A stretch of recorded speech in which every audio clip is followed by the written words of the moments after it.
Welcome to This Explainer. How can we remain ourselves despite contradictory pasts? So, have you ever looked back at a photo of yourself from, say, 10 years ago? Maybe you're wearing a wildly questionable outfit, or you remember a phase where you were absolutely certain about some political view or a musical genre that you literally can't stand today? You look at that and think, who even is that? Well, you're definitely not alone. The person you were back then might feel completely unrecognizable to you right now. Today, we're jumping right into a quiet, yet pretty fascinating structural observation from reflective humanism. We're looking at how our identity somehow survives the many, many versions of who we used to be. Let's explore how we actually manage to remain ourselves despite our contradictory pasts. If our beliefs, values, and judgments change over time, what keeps us connected as the exact same person? We've all experienced these familiar contradictions. You once firmly believed things that you simply don't believe anymore. Something that was incredibly important to you back then might not matter to you at all today. Or maybe a viewpoint you used to firmly reject has actually become entirely acceptable to you over time. It begs a really massive question, right? If our beliefs, values, and judgments can undergo such fundamental changes, what actually keeps us connected as the exact same person? I became a completely different person versus I changed. What's really interesting about this shift is the language we naturally use to describe it. When our values completely reverse, we rarely look in the mirror and declare, I became a completely different person. Instead, we use a much simpler phrase. We say, I changed. Think about the subtle paradox there for a second.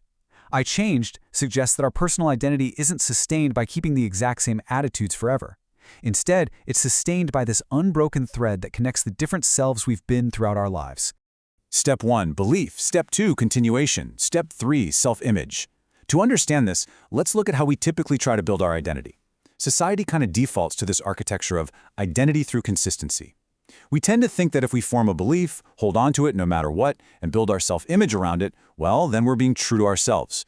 And yeah, the more stable our values remain, the easier it is to feel grounded. But this structure creates massive tension when our beliefs inevitably evolve. We end up pitting our past self against our present self. We start treating our earlier versions as mistaken, immature, or somehow fake.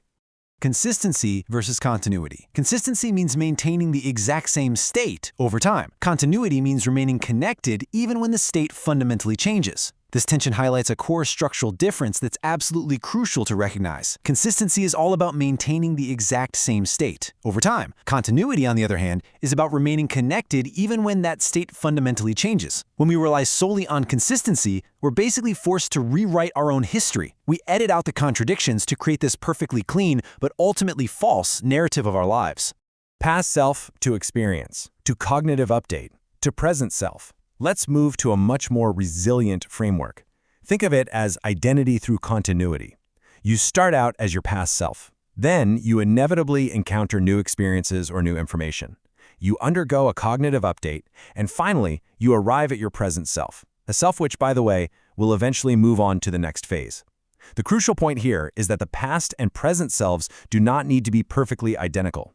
What really matters is that the path of change remains accessible. Identity isn't about remaining perfectly static. It's about the continuous trajectory of transformation. The multi-phase self includes older lingering values, newer updated understandings, unresolved emotional responses, persistent outdated habits, and emerging future orientations. This leads us to a fascinating concept. Your present self isn't some solid monolith, it actually holds many disparate elements simultaneously. You might have newer, updated understandings sitting right next to unresolved emotional responses or persistent, outdated habits. And honestly, that is perfectly natural. Psychological health isn't about achieving perfect internal consistency. It's actually about the ability to hold these fluctuating phases without collapsing, allowing them to coexist and just gradually be rearranged. Understanding does not equal approval. Understanding the past self does not mean declaring past decisions as correct, but rather refusing to erase the conditions that produce them.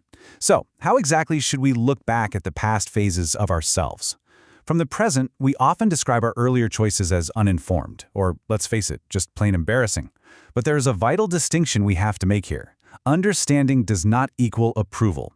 We don't need to justify or approve of every single past decision we ever made. But understanding the past self, that means refusing to erase the exact conditions that produced that decision in the first place. The conditions of the past self include the information available at the time, environmental constraints, interpersonal relationships, available mental and physical energy, hidden fears, and visible options. What exactly are those conditions? Well, when you judge a past mistake, you have to preserve the context of that specific moment. Think about the limited information available to you back then, the environmental constraints, the hidden fears that were driving you, and the options that were actually visible to you at the time. Judging your past self strictly by the knowledge you have today, that's a structural failure. It literally breaks the continuity of your own history. The past is a light gravity. It influences our present trajectory without permanently binding us to it. The reflective humanism observation describes this relationship beautifully. It calls the past a light gravity. The past influences our present trajectory for sure, but it shouldn't permanently bind us to it like a cage. And you know, this applies to our relationships too. When we re-encounter people from our past, we aren't just restoring some old dynamic. We are multi-phase individuals meeting in the present, feeling that light gravity, but interacting as updated versions of ourselves. Step 1. Past record stored. Step 2. AI-generated user model. Step 3. Projection onto the present. Step 4. Identity fixation. Now, let's zoom out a bit and apply this structural inquiry to a very modern landscape, artificial intelligence. As we interact with AI long-term, our history is stored. The system saves your past record, builds a user model, and then projects it onto your present self. And suddenly, you hit identity fixation. If an AI tells you, this is the kind of person you are, based purely on your older records, well, memory transforms from a helpful piece of context into a really rigid constraint. Identity fixation, where AI defines you based on past records, versus trajectory observation, where AI recognizes your gradient of change. To prevent that cage from forming, we need a fundamental shift. We need AI that operates on trajectory observation, rather than identity fixation.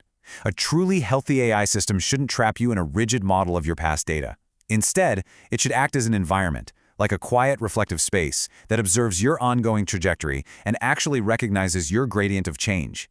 It needs to leave conceptual space for you to evolve. The multi-layered civilization, preaching freedom while restricting it, institutionalizing equality while leaving exclusions, and respecting science while suppressing certain knowledge. We can actually expand this concept even further, zooming all the way out to human civilization. Civilizations also have these deeply contradictory histories. Societies often preach freedom while simultaneously restricting it, or respect science while suppressing specific knowledge. If a civilization tries to just erase these contradictions to present a perfectly consistent narrative, it loses its ability to understand its own sensitivities and its structural problems. A civilization must hold its contradictory histories as observable, accumulated layers. To protect the self is to keep the path of change observable, leaving room to transform again. Which brings us to the core takeaway of this explainer. To protect the self, whether we're talking about a human mind, an AI's memory model, or an entire civilization, is not to remain statically unchanged. It's to keep the path of change observable, leaving room to transform all over again. We don't need to cut off our past to move forward. We simply need to maintain the trajectory of our continuous generation.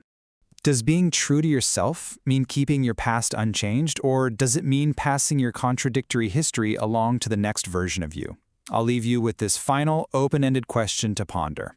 Take a moment with it. Does being true to yourself really mean stubbornly keeping your past unchanged? Or does it mean accepting the light gravity of your timeline and passing your beautifully contradictory history along to the next version of you? Thank you for exploring this structural inquiry with me today. Leave yourself some conceptual space to think, and we'll see you in the next explainer.